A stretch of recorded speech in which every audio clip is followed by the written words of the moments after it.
మా తమ్ముడు పొద్దున్నే పక్కింటోళ్ళు మేడెక్కాడు. అక్కడేం చేస్తున్నావురా అంటే కొబ్బరి బొండాలకి వెళ్ళాడట. కొబ్బరి బొండాలు తీయడానికి చెట్టు ఎక్కాలి గాని మేడెక్కడం ఏట్రా అని అన్నాను. అలా చూస్తూ ఉండి మ్యాజిక్ చేస్తా అన్నాడు.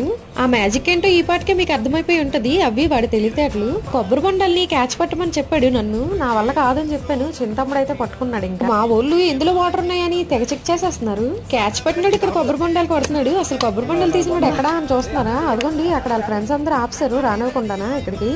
ఎంతైనా మా తమ్ముడు కదా ఫస్ట్ కొబ్బరి బొండం నాకే ఇచ్చాడు. ఇంకా మనవరాళ్ళ కోసం తాతగారు కదిలిచ్చారు కొబ్బరి బొండాలు కొట్టడానికి.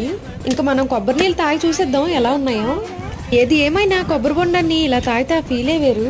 కానీ అలా తాగుతుంటే సగం నీళ్ళు కిందనే ఉంటున్నాయి. ఇంకా నాన్న లోటా తీసుకొచ్చి చేతిలో పెట్టారు ఇలా వేసుకొని తాగు అని చెప్పి. కొబ్బరి నీళ్ళు తాగేసాం కదా కొబ్బరి బొండాలు పక్కన పడేద్దాం అంటే అస్సలు కుదరదు. ఆ లేత కొబ్బరి తిన్నాకే మనసుకు ప్రశాంతత. ఈ లేత కొబ్బరికి సపరేట్ గా ఫ్యాన్సే ఉంటారేమో మా ఊర్లాగా. సరే మరి బాయ్ బాయ్. మరో వీడియోతో మళ్ళీ కలుద్దాం.